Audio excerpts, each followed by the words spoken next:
Depuis un certain temps, cette impression de lassitude gagne du terrain dans notre cœur. Être émerveillé, frissonner devant les matchs devient plus dur. On peine à revoir le football qu'on aime, du moins celui qu'on aimait. Ce parterre de stars rempli de personnalités qui étaient présentes dans tout plein de clubs. Ces coachs mythiques qui ont fait preuve de démonstration concernant leur gestion. Cette capacité à dépasser les records, à rendre leur football artistique et facile. Ces joueurs au style varié et unique. Ces nations aux couleurs dorées qu'on aimait regarder. Ces stades, maillots, l'ambiance, crampons, bref. Cet ensemble nous manque et semble avoir disparu. On a grandi avec les joueurs et les avons vus évoluer. Depuis un certain temps, le flambeau ne passe plus. La course s'est interrompue. Alors on pense que le football est mort et que c'était mieux avant.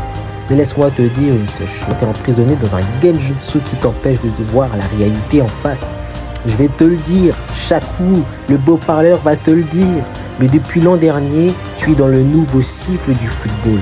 Il s'est arrêté seulement pour se recharger, mais rassure-toi, le prime du football est bel et bien de retour. Depuis maintenant 2 ans, il y a un phénomène qui commence à grandir. Dites-moi si vous êtes d'accord, mais selon moi, le prime du football est bel et bien de retour. Les jeunes stars qui scintillent, les transferts deviennent stylés, les coachs sont de nouveau inspirés, les gloires passées vont revenir et les cadets veulent devenir des aînés. Tandis que le nouveau champion aujourd'hui émerge aux yeux du monde. Les luttes redeviennent intenses, les Sud-Américains rappellent leur existence, les nations se rajeunissent et redeviennent splendides.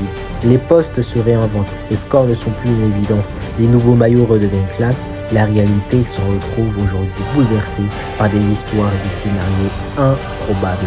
Le football suit un processus de renouvellement. Ceux qui devaient assurer la succession ont échoué et nous ont laissé un goût amer de ce que c'était. On est beaucoup trop impatients. C'est en ayant laissé le temps aux joueurs de progresser qu'on a aimé leur version finale. Alors pourquoi on ne ferait pas la même chose aujourd'hui ? Laisse le fromage fermenter encore un peu et tu verras que le goût sera meilleur. Et si tu ne me crois pas, ferme les yeux et ouvre-les de nouveau. Regarde autour de toi le changement qui vient.